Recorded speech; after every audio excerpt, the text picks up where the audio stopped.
Hello, everyone. You are listening to She Leads with Carly, and in this show, we talk to the absolute best, brightest, and yes, badass leaders.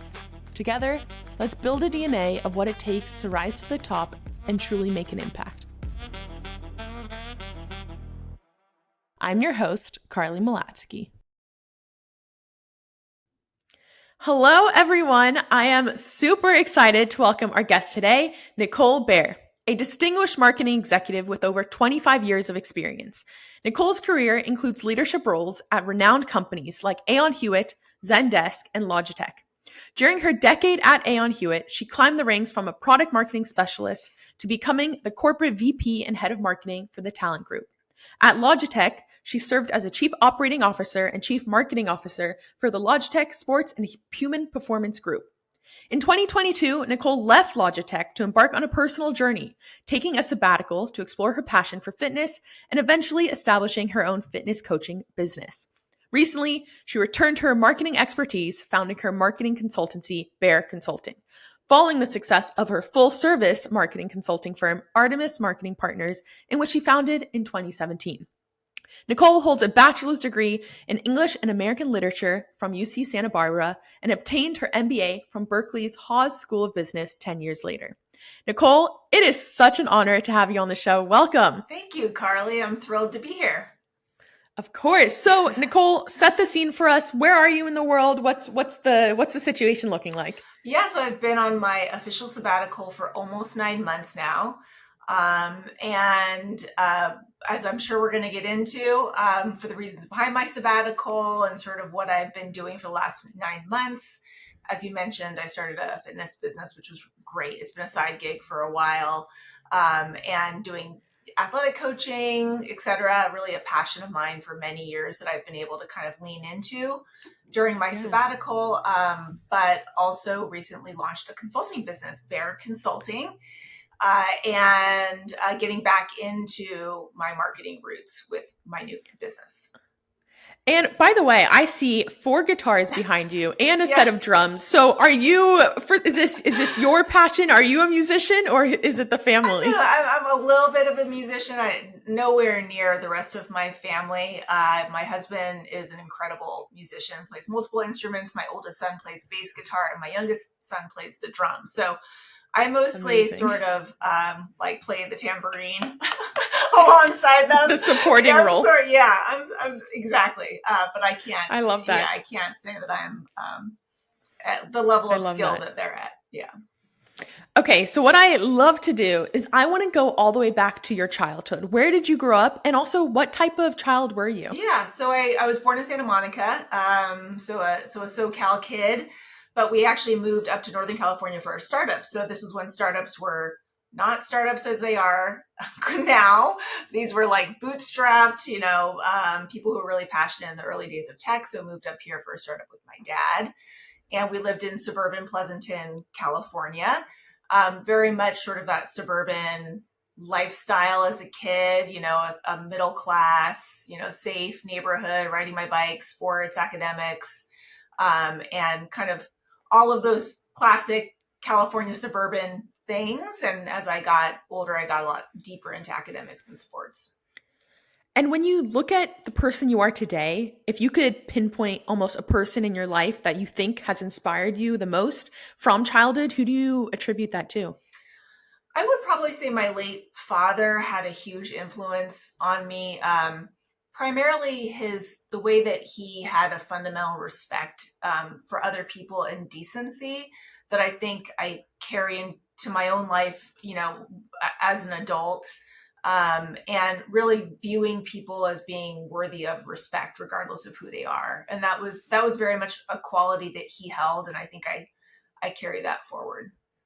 Yeah, that's incredible. Yeah. And you ultimately decided to study English and American Literature, as I said in the intro, at UC Santa Barbara. So walk me through this time and almost choosing that major, right? Were you thinking of your career beyond? Did you even know about marketing back then? Or what made you choose English? I mean, I can be for all of the ways in which I'm very planful, and I set goals for myself. I can also be paradoxically kind of a one foot in front of the other type of person. And I think there's a little bit of a confidence factor in that. I feel confident in my ability to navigate a path. And so while I might hold an end in mind, I focus on what do I think is right for me right now also. So it's sort of holding those two things together.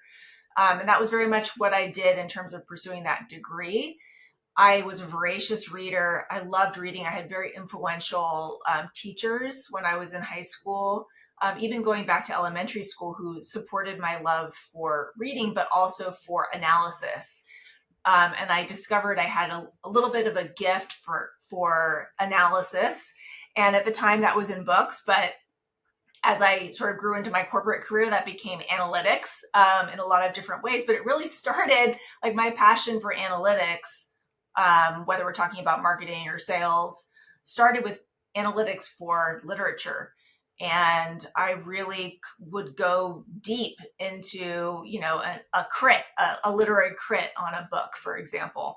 And I also found that I really loved the storytelling that's involved, as well as really getting kind of into the meaning of a particular piece of literature. And when I first started it, I wasn't quite sure where I was going to go with it. I just knew that I liked it and that I was good at it, which is actually not a bad starting place for a lot of things. Yeah. And as I went into it, I started thinking, okay, I do like this, but like, where exactly am I going with it? I was also working at the collegiate newspaper at the time and realized that I could have a career in journalism, because it's also an extension of analysis and questioning, which is one of the things that I had developed in my degree. And really kind of thought I was going to pursue this career in journalism. And then once I was really in there, discovered it can be a really tough life to be a journalist. I have a lot of respect for journalists, and instead looked at, well, what are sort of complementary careers to journalism, or adjacent careers to journalism. And that was when I started to get into the world of public relations, because I realized as a journalist, I was talking to a lot of PR people. And so went straight from sort of English literature, journalism, and then went into PR, and then from PR into marketing. And following, right after college, right? Like you said, PR and marketing. One thing that we talked about actually before recording this episode is the concept of, as an early professional, you sometimes think there could be two paths. On the one hand, I could think, go explore the world, go travel, find who you are, as people like to say, and then come back and start your career. On the other hand, it's like, you know what? I want to start my career now. There's value in starting a career now and working your ass off in a way. Yeah. And then just kind of rising up there. Yeah. It seems like you chose the latter almost. The latter, and working your butt off. And I wanted to almost get your thoughts on that. And how do you think about that now for early professionals coming out of college? Yeah, so I definitely, and I know this can be a contrarian opinion, not afraid of those though. I do think your 20s are a time to grind. I think that doesn't mean it's in exclusion of having fun and traveling. In fact, I feel really fortunate that a lot of the more adventurous travel that I've done in my career was for work, and in my 20s. So if you can find the right opportunity, you can kind of get the best of both worlds, where you're grinding at work, but you're having the opportunity to adventure as part of work. I think that in your 20s, it's the time where you're laying a foundation for the rest of your career. And not to say that all people, but a lot of people also have more time and space in their 20s. When you get in your 30s, you start to, some people have a family, you have other priorities happening in your life. And your 20s are a time that you're setting a foundation. Whether we realize it or not, we're kind of like puppies with a lot of energy in our 20s. And you can put that to work at work, and build a foundation for success for the rest of your career. Yeah, and it's interesting you mentioned that. I actually recently, in my last episode, Sarah mentioned how in your 20s, she recommends going to a startup, right? It's very risky, but you have no 100%. Really other responsibilities. So I'm curious, when you were going into marketing and PR, what were you optimizing for in those first initial roles, right? What were you thinking, okay, this is the type of environment I want to be in? Yes. I think first of all, and and part of this is I kind of want to give permission to people in their 20s that there's an element of settling in to your job, right? For me as someone who um, tends to be a little bit fidgety, has a hard time sitting still for a long time, for example, um, learning how to settle into a rhythm of work was something that was a challenge for me. Like, how do I balance sort of like mental strain and being able to rest and recover, still having time to take care of my physical self, to take care of my relationships, my friendships, like finding that balancing point is something that I think we all need to give ourselves space to in our 20s, because if we can find the right habits and the right balance, that carries you into your 30s and beyond. So a lot of the early part of the very first years of my career was like, okay, how do I get myself grounded in this new way of life that I have as opposed to a college student? And Yeah. so, sort of finding those rhythms, and also finding ways within the grind of the work that I did, because it can be grindy. Those early years, you're like, I am just, for example, PR, you're doing a lot of cold calls. You're calling a lot of publications trying to get your product, your service, your client featured. It can be a grind, or you're doing a ton of research, et cetera. And I think being able to balance those sort of mundane things with having real challenges is a great balance. So you can take on those stretch projects, like seek out those stretch projects, seek out coaching, things that are going to challenge you in a different way than kind of the day-to-day grind. And I think that was really the first few years of my career, was finding, how do I get in a rhythm? How do I balance the mundane, grindy work with things that feel like they're stretching me and they're more aspirational? And I was very lucky to work for a woman, Sue Bola, early in my career, who supported coaching for all of her sort of up and coming talent. And that really helped me find my sea legs, as eventually a manager and then an executive, with balancing out, okay, who do I want to be as a manager? Who do I want to be as a person, a leader, in a coaching setting? And that was a good balance for me in this sort of foundational grindy work that I was doing early in my 20s in PR and marketing. Yeah. Okay. I can go in a couple different directions here, but I want to focus on that one piece you said where almost making sure you allow yourself enough time to Yeah. find your groove. Yeah. And I think we've actually strayed away from that in a bit. Mm-hmm. You've seen a lot of people tend to leave a company after a year or 2 years, and Right. that's becoming the norm. Whereas looking back at your career, like I said, you were at Aon Hewitt, for example, for 10 years Yes. and really, worked your way up to become a VP there. Yeah. And so how do you almost think of that, for young professionals to say, what's the balance of staying there and making sure you're still learning versus, what, maybe it is time to completely switch roles or companies? Yeah. I think it's a really good question. I think at the company, so at Aon Hewitt, for example, I started off in more of a startup-y, smaller part of Aon Hewitt and sort of worked my way up the corporate food chain, as it were. And I was able to do that because I was at a company that had a lot of runway, right? Like, there were a lot of opportunities for me to grow. I took on progressively more remit. I created remit that wasn't there before, to add value to the company, and also, supported my leadership goals by starting up things that were new and innovative within Aon Hewitt. And so I think some of it is doing a clear-eyed evaluation of where you're at, and is there the possibility for you to take on bigger roles, for you to create a bigger role for yourself, set new challenges? Do you have the support of management, of your leadership team, to be able to do that? And I think that really should be the foundation of making a decision about whether to stay, like I did at Aon Hewitt, because it sort of checked all of those boxes, or go somewhere else where you're going to be able to find those same dynamics of being able to take on more, broaden your skill set, or not. And I think that really should be what goes into decision making about whether you stay at a place or whether you leave.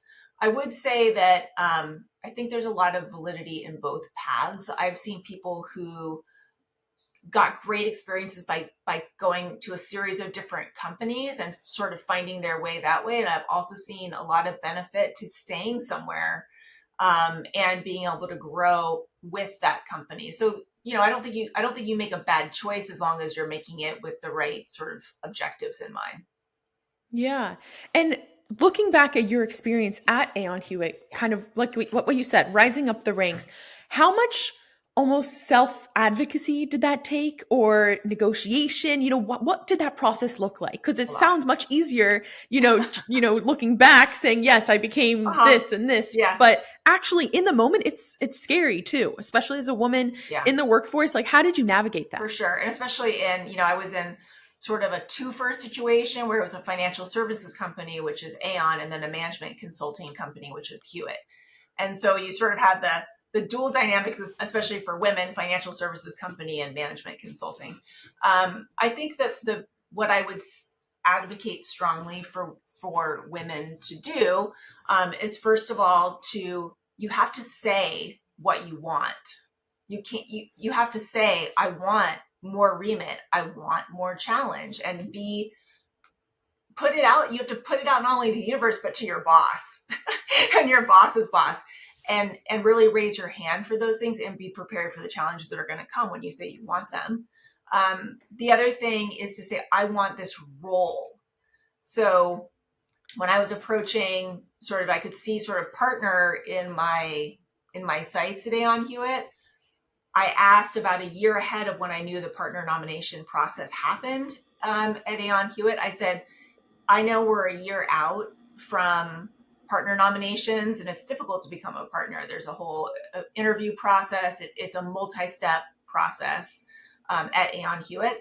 And I said, that's where I want to be. Please tell me what do I need to do to position myself now, not only for preparing for that process, but what are the kinds of accomplishments, remit, achievements that you're going to want to see in a partner in order for me to successfully make partner. And I think just that was impressive. So I to the people that are thinking about who are the next generation of partners, for you to say, I want to be a partner, tell me what I need to do, instead of just sort of passively hoping they're going to decide you should be a partner, is not only empowering, but it's a really good look. Yeah, and I love that you said that. Also, just because I feel like it's so common for people to do that process, but all internally, right? Being like, okay, it's happening in a year. Let me prepare myself to become, a valid option and candidate for that position. But what you did is you actually went to them and you spoke up and you said it. Do you have any almost very actionable tips, whether it's confidence, whether it's, making a list, whatever it may be? Do you have tips of going into that meeting? Because I feel like it's not easy.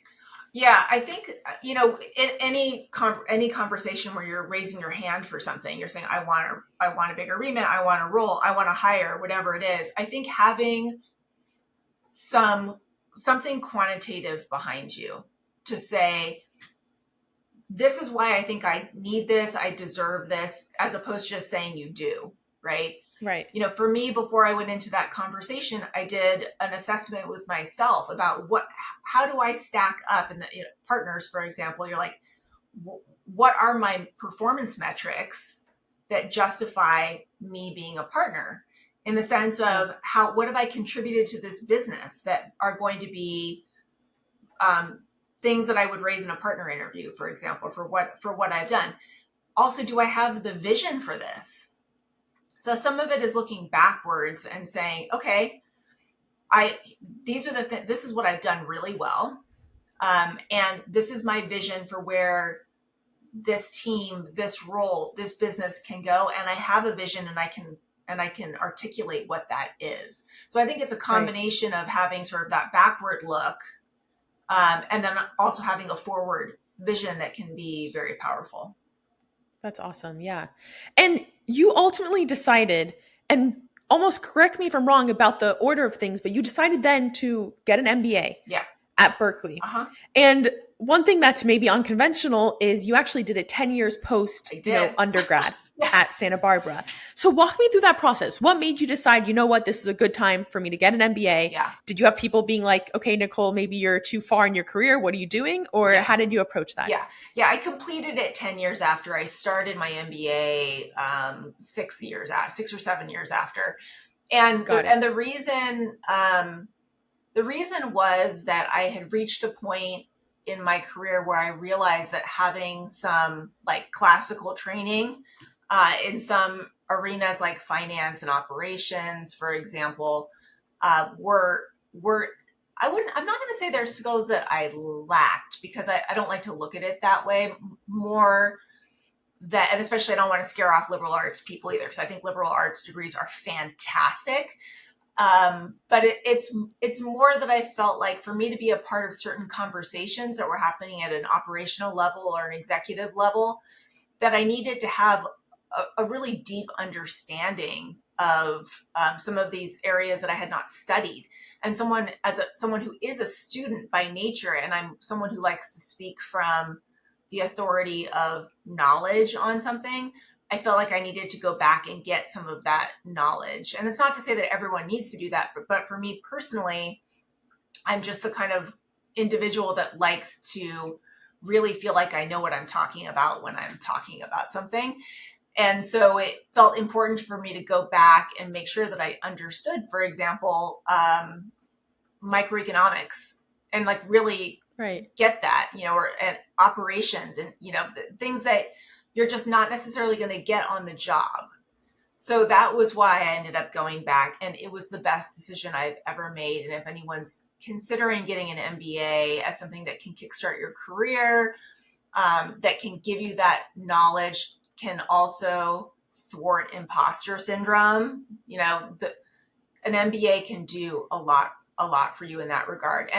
And because for me, financially, it was important for me to keep working, I went back to business school part-time. And so that was actually great too, because I was with other working people. And so as a full-time MBA is great. And there's a lot of benefit to that in terms of building your network and being down in it. Like, you are really deep in your MBA when you're getting it, especially a place like Berkeley, which has I think it's a top 3 business school. But the part-time piece was awesome because I was working with other working people. And so we had a certain viewpoint on what we were learning at business school that had practicalities that went straight into the work that we were doing. And I think that also helped accelerate my partner path, because the lights were really on with me around innovation, the discipline to run a business the right way, and that helped provide runway for me into becoming a partner. And why do you think it helped, or how did it help deal with imposter syndrome, like you said? What aspects of your career have you seen it that you can almost attribute to your MBA? Yeah, I think some of it, there's a couple of things. One is that when you're surrounded by really smart people like that at business school, you raise up to the challenge, right? And so you develop a sense in your ability to participate at high levels because you do it sort of day in and day out. You really challenge yourself. And so it's a little bit like strength training and reps. You're like, you're there, you're doing it, you're flexing those muscles around business so that you can have conversations with almost anyone, right, in any domain. And so that gives you a confidence that when you're in, for example, a leadership position and you're in meetings with the accounting people or finance or operations or legal, that you can talk to them from a perspective of like enough knowledge to be dangerous, as I like to say. And so that helps with imposter syndrome in the sense that those things are less intimidating. And so you feel like you have a basis for those conversations that you might not otherwise have. The other piece that I think is really important for me was that I was at Berkeley, which is a really incredible university, but high level of academic discipline and rigor. So you really raise your own game. But I also was one of the few women in the program, and you've, just like a lot of women feel, you feel like, wow, I'm one of the few women here, and I want to represent. Right. And that gives you the sense of, I'm going to override any imposter syndrome I have and bring my authentic self into this environment. And so it was a really powerful combination for me in kind of beating down imposter syndrome. Not that I've evaded it completely, because I think that's hard to do really for anybody. But I think any sort of inclination I would have had around imposter syndrome got significantly reduced by going to business school. And then on that similar vein, right? You end up founding your own consulting Yeah. firm. You go to Zendesk, you become the CMO of, a division at Logitech. Yeah. Walk me through almost that experience of taking on these new roles, ultimately being able to be the chief marketing officer for Logitech Sports Division. What was Yeah. that process like? What Hmm. was going through your mind? And did you question your ability to fulfill that role? Yeah. So sort of starting from the beginning, Yeah, 10 years at a consulting firm is a little bit like osmosis. You start to feel like you can run a consulting company, even if it's not in the same domain, because I was in definitely. a completely different arena in Aon Hewitt. But I learned enough about what's the right, like, what are sort of the operational requirements for running a consulting business? What are the right performance metrics? What are different operational models? What kinds of metrics are you looking to have in your first year, in your first 5 years, et cetera? And also had developed a really great network by that point. And so I felt like I understand how to run a consulting business. I have a great network. I've got incredible connections. I've got a great connection through Haas, for example, with a lot of different folks. And I'm going to go jump 2 feet in, and I'm going to try this. I also think I have an entrepreneurial streak. And so it was really exciting for me, and especially if you come from a business school like Haas, which is very entrepreneurial focused, or Stanford. Right. There are business schools that are more focused on entrepreneurial endeavors than others. I was like, this is the time. I'm going to do it. If I stay too long at Aon Hewitt, I'm sort of a lifer there. And not to say that's a bad thing, going back to the beginning of our conversation, but this is the right time for me to be able to, for me to make a decision. And Yeah. so I thought, I know how to run a consulting company. I have a great network. I have a great set of connections from Haas, and I want to try being an entrepreneur. And so I just jumped 2 feet in with Artemis. And there were a lot of interesting learning experiences with Artemis, which I am now taking into my new endeavor, Baer Consulting. And a lot of different learnings I had from doing that, I think, that are going to be invaluable for this second time around. But I learned a lot about being able to switch gears quickly, about what does it really mean to be in good service for clients. Got to sort of extend myself and my team into some different areas of marketing. And one of them was in really strongly in demand generation. And that was what engendered the opportunity with Zendesk. Zendesk was one of my And even before with Artemis, you decided to found it by yourself, right? Or did you have a partner? No, I founded it by myself. So, how was that experience? Was there ever like a oh shit moment of like, what am I doing? For And maybe I sure. should just go back to, finding a job in corporate world? Oh yeah. I mean, the first time that you realize like how many, I found I was an S corp, and once you realize how many regulatory filings you are, that is an oh shit moment where you're like, oh my god, there's a lot to Yeah. do. And so I definitely had moments of feeling a little bit destabilized, but sort of kept my head down, and tried to have confidence in myself that I would navigate things forward. And I did. And I ended up building an incredible team around me at Artemis. And I'm proud that a lot of what I did at Artemis was help women find on-ramps back into the workforce, those that had stepped away for parenting. And they were incredibly talented people who needed an on-ramp.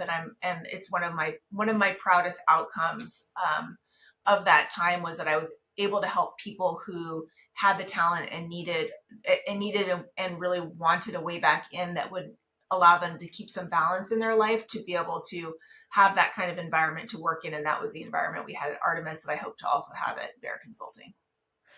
And I'm curious, as you've now gone through the process more than once of what it looks like to grow a team and hire people, Yeah. and especially, like you said, getting women kind of on the ramp again of coming back into the workforce, Right.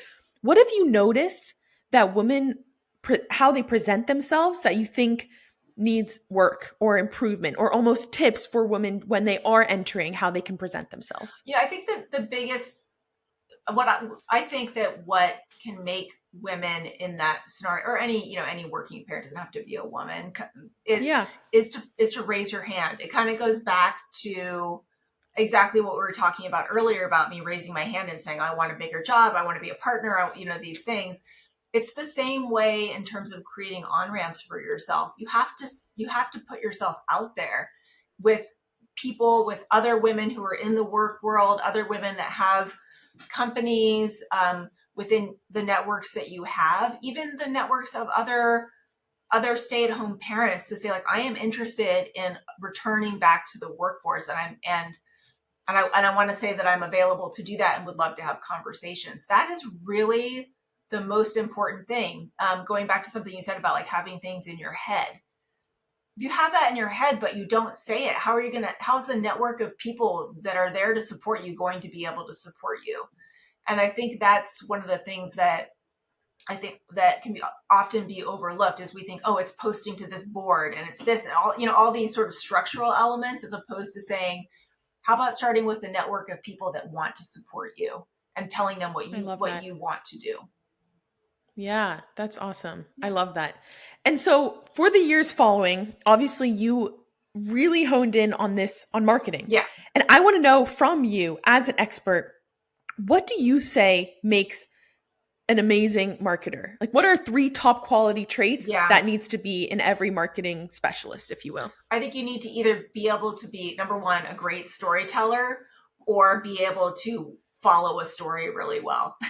So pick up a theme and carry it through into what you're doing, and really be able to get behind the story of what might be coming from your CMO, for example, for the story that we need to tell. That's a really important one. The other one is analytics. So completely the other side of the equation, like I was sort of talking about with my English degree, there's a lot of storytelling, but there's also getting under the hood, doing some analysis. And I think all modern marketers need to be able to be conversant in analytics, because we've got all the tools to do it. And as a marketer, the best standing you have when you're dealing with product people, sales, whomever it is when you've got data to talk about the story that you want to tell. The third thing I would say is to understand where marketing is on a continuum. So marketers can sometimes get inward focused on marketing, and they can get kind of like, well, we're in our own little land over here. We're not in our own little land in marketing. The adjacencies of product, for example, and sales are extremely important, and making sure that as a marketer, you're looking at the whole end-to-end spectrum of when the product is ideated to when the product is on market, and understanding that we're all one team that are making that journey successful together is something that's really important. And how important is sticking on the storytelling piece, how important is your audience, whether it's, the consumer of the end product versus even internally with your team? How does that come into play? It's a great question. It's everything. It's everything. That's what we exist for as marketers, is for the audience, right? So that is our entire job, is to craft what is the story that we are telling to the audience that we have determined is the right audience, because it's not everybody, right? And that's where you can kind of fall down as a marketer, is to not be focused enough on who the audience truly is and understanding who the audience should be. That's also our job as marketers, is to determine who the audience should be for our product, services, solutions, and narrowing that down. Rather than thinking that what we're doing is all things to all people. It's not. And really understanding who the audience is, and threading that through into every thought we have around how we are developing a product and presenting a product into market. Internally, I think I also can't underestimate or overestimate enough how important it is to make sure we're communicating what is happening in marketing to all the stakeholders that need to know. And I would define that pretty broadly, that I think most people in a company need to understand the story that we're telling in marketing, and marketers need to be able to communicate that internally in a way that others could even repeat. So, it's not just the external story, it's the internal story, and how clearly we're able to articulate that. Yeah. And are you able to test for people's ability of storytelling beforehand? Like when we're hiring, or the audience that we're marketing to? I would say for the hiring piece, even to test that they're able to actually carry on that message, like you said. Yeah, I think yes. I think a lot of that gets into when you're interviewing marketers, understanding the work that they've done before, and their role in storytelling before, but also what's sort of their proof. What's their What's their Right. CV look like that shows that they can tell a story, and or they can pick up a thread of a story and be able to pull that into their specific part of marketing. So like as an example, performance marketers who are working on digital ads and digital placements and telling those stories, how are they going to be able to pick up that story in their specific context as opposed to sort of broad storytelling? So their domain expertise in telling a story. And that's very different when we're talking about a product marketer versus a performance Yep. marketer, and the whole sort of spectrum that we have around marketing. It's how are you able to convey that story and understand the story that needs to be brought forward in your particular domain. Yeah. Okay, before we get on to the decision to take a sabbatical, Yeah. as I know you did, and I'm so excited to learn more. But before that, you mentioned how a liberal arts degree can actually be very beneficial. Yeah. And I'm even more curious now when you mention marketing, there's actually a huge analytical piece to it. Yeah. And I think a lot of people who decide to pursue maybe that liberal arts side are scared or hesitant or don't even believe that they can even go into tech, right? And that's a whole umbrella in itself. Right. How do you think through that? And almost what do you think about the possibility of making that transition into tech with that background? Yeah. So I think if we think about what's really been innovative in the world, and what has needed stories to be told, it's been around technology for the last 20 years. That's where I think the most interesting. I mean, maybe I'm a little bit biased because I've been in tech my whole career, but that is where sort of the most interesting stories need to be told, and where I think the most creative people are too. Right. So I think bringing forth your creativity into tech as a liberal arts major is actually an incredible benefit to the industry, which has creative stories that need to be told. I think making sure that you're also balancing that storytelling with the ability to understand and consume analytics and data that help support better storytelling is something that's also important in tech. So being able to sort of hold both, unless you're going into, well, I shouldn't say unless, but if you're going to a purely creative career, you still need to have a sense of how you're going to use data in order to make some creative decisions. So it's really not exclusively one or the other. And I think that liberal arts majors are really doing themselves a disservice to think that there's somehow technology and what they do is a world apart from each other. That is completely untrue. Yeah, you took the words out of my mouth. I was thinking that exact thing where it's almost a disservice to yourself if you think that you can almost go down that path without the analytics piece, right, or without taking in data. Yeah. So after Logitech, you ultimately decide to take a break. I did. Walk me through that process. What went into your mind? And even more so, how were those first maybe 2 weeks or month of taking that break? Yeah. So I hit my 25-year mark of working last October. So almost a year ago now. And, for me, I'm someone who milestones give me pause. They just do. By nature, the fact that they're a milestone, I think about them. And I'd started to feel a little bit burnt out. I think like a lot of people had sort of post-COVID, you kind of got through with your head down and kind of picking your head back up and saying, okay, how am I feeling? And checking in. And that coincided with my 25-year anniversary. And also seeing my kids getting older. I have a new teenager. I have a sort of a mid-teenager. And realizing that this time was going to go really fast with them, and that it was a good time for me to take a pause and reevaluate, what do I want my next 25 years to look like? And I felt like that was difficult to do when working full time. And it was a good moment for me to sort of pull back and say, I'm going to take a pause. And that was for me an act of real bravery. It was something that going into the unknown, because my comfort place is working. And so to actually take a break, even though it sounds like, oh, that's easy, taking a break. For me, that was very difficult. It was one of the harder things that I've done in my life, to be honest, to say like, I'm going to do something that's a little bit risky and take a pause on this sort of career that I've had that's been going like up, for a long time. And turning down, as part of that, turning down CMO roles and actually taking a step away and focusing on what my priorities were. So I would say, I did it. And then the first 2 weeks after I stepped away were like best 2 weeks of my life of vacation.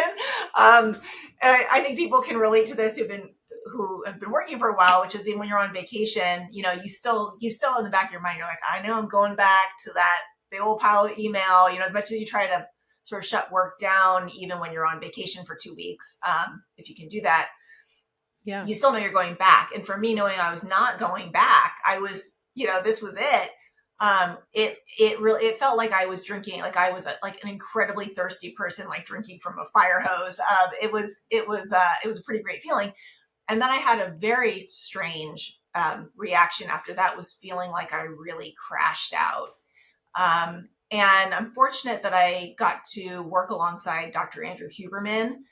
When I was at Logitech, he was on our board of advisors for sports and human performance. And I had for some time been listening to his podcast about neuroscience, and recognized that what was going on with me was really a dopamine crash. So I had been on this wheel of forward momentum for so long. And then when I stopped the wheel, my whole wiring kind of crashed.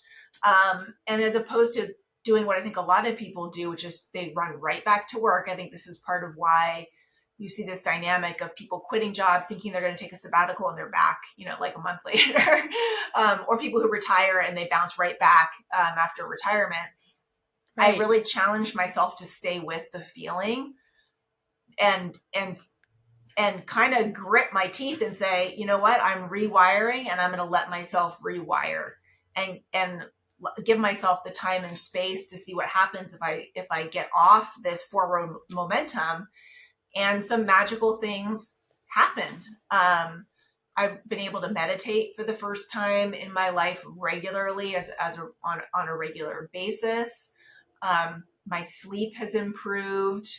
I feel like sort of my emotional landscape is clearer than it has before. And it was giving myself that space to go through that crash and not try to immediately get back on a wheel, that I think allowed me to be able to have these other things sort of magically show up.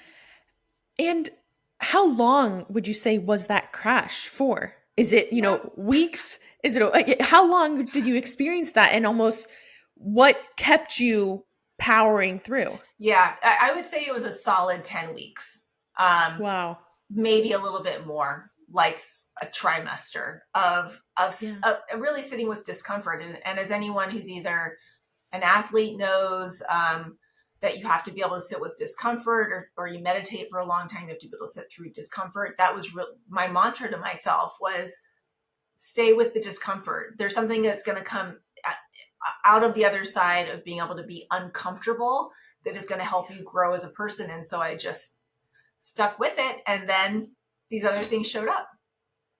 And walk me a little bit through those other things. Obviously, you entered this whole world of fitness. Yep. Obviously, you've been an athlete for years, yes, but now you actually used it to almost help others. Walk me a little bit through that process. Yeah. So I had a side gig really since the pandemic around fitness coaching and nutrition coaching, and really allowed myself to go fully into that arena in this space and see what is this world like of helping other people get more fit and healthy, and creating a community of people who sweat together. And that's been really, really great, really interesting. It's allowed me to have time with my children in that capacity too, helping them meet their athletic goals, even my husband. But it also sort of told me that after getting through the discomfort and starting up this business that allowed me to express a different part of myself than I had before, it also sort of produced this feeling of not quite having enough intellectual stimulation. Not to say that what I was doing with fitness wasn't intellectually stimulating, just in a different way. But it made me realize that there's a specific type of intellectual stimulation, I think, that comes, especially for me, I think in marketing and go-to-market, where you're collaborating with people on things that are challenging and creative, and there's numbers involved, and there's sort of pure creativity involved. And there's a little bit of a magic in that I realized it was hard for me to replicate. And it didn't matter how many wonderful podcasts like yours I listened to, or books that I read, museums I went to, I couldn't quite replicate that feeling, that intellectual stimulation that I had at work, which sort of has brought me back into the world of consulting. And you ultimately decided to, again, found your own consulting firm focused Yep. on maybe go-to-market marketing. Yep. What what made you decide, you know what, this is the right move, that this is the right time to do that? Yeah, some of it was, in marketing, we have these terms inbound and outbound. Inbound means the things are coming into you, and outbound are the things you're sort of putting out. It was a combination of inbound and outbound, I would say. I was starting to have this feeling like I wanted this, I really miss my work, which is, by the way, Right. a really wonderful outcome of a sabbatical. I mean, there can be a lot of wonderful outcomes of a sabbatical, but for me, recognizing that I loved my work was invaluable, because I don't think I would have necessarily gotten that if I hadn't had a little bit of distance. So there's a little bit of me having this feeling like maybe I want to return to this work that I actually do love. And also having inbound, I think, the universe sort of sending me people who are interested in having me do work for them. So it was a combination of what I was feeling within myself, and then the support that I was getting from other people that they would love Right. for me to consult for them. And the two together have created this new business. Yeah, I love that. Okay, before we go to more fun questions, if you Okay, will, sure. I want to know, you said you worked with Andrew Huberman. Yes. What if you could distill one tip or lesson or practice that you have almost instilled into your everyday, what would that be? Oh man. I mean, I think there's a couple of things. One is the importance of breath work.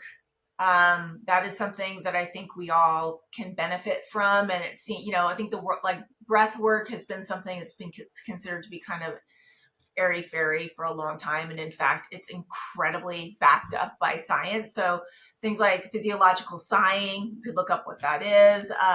Okay. There are some things around breath work that are in his podcast and all sort of everything he sort of puts out there in the world that really prove that that's incredibly powerful for us. I think the second thing is sometimes being able to step a little bit away from ourselves to understand how our own biochemistry might be determining our thoughts and our behaviors. That, we can get kind of locked in our mind and think we're controlling everything, and these are, our thoughts are who we are. And that's actually not true. Oftentimes, I think there's a lot of biochemistry that is going on, for like the example that I gave around my dopamine crash, that if we can kind of look at objectively, we can also then be able to more rationally assess our own emotions. Yeah, I love that. And also, especially as women with our cycles, like that comes into 100%. play Yeah. a lot. Yes. And at what stage you are. So Yeah. that's great. Yeah. And then for breath work for you, is that something you do right when you wake up, when you go to sleep, Yeah. at a stressful moment? When does that come into play for you? So I do it right in the first thing in the morning, because while you're lying down, or do you get up and it's a whole event? It depends on my mood. Sometimes I will stay in bed. If I'm feeling lazy, I'm like, I'll just sit up in bed. And that's fine.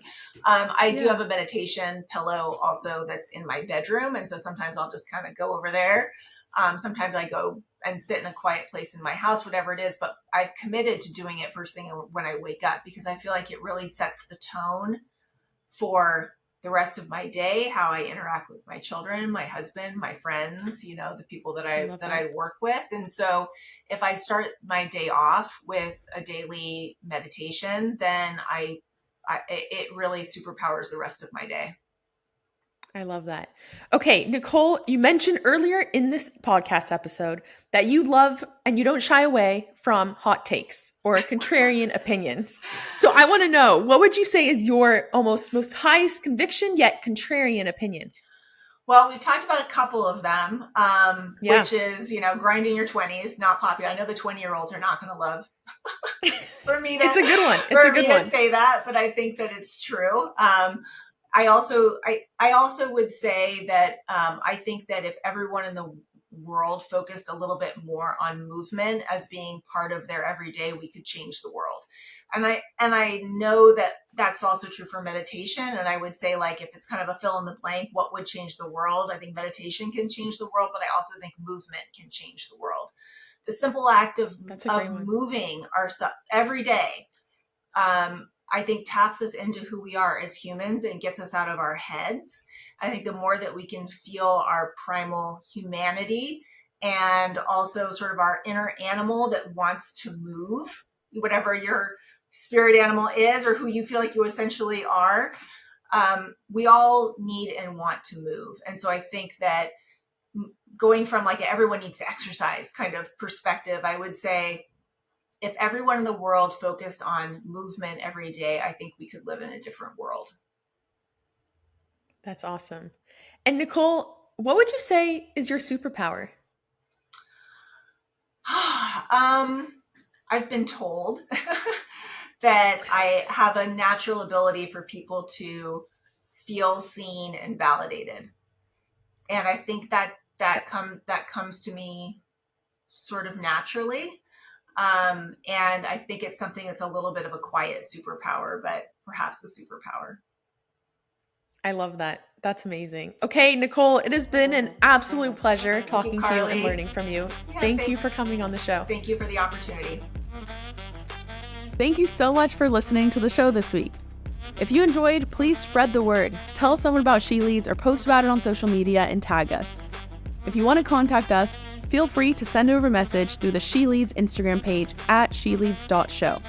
If you want to follow us on Twitter, our account is at sheleadsshow, and mine is at Carly Malatsky. This episode was produced and edited by Nick Verschow. Thank you also to our partner, Floodgate. If you're passionate about startups and want to learn more about the starting journey of those who have built groundbreaking companies, I highly recommend listening to Starting Greatness with Mike Maples Jr., the founding partner of Floodgate. He has an incredible show that, in my opinion, is definitely worth your time. Thanks again.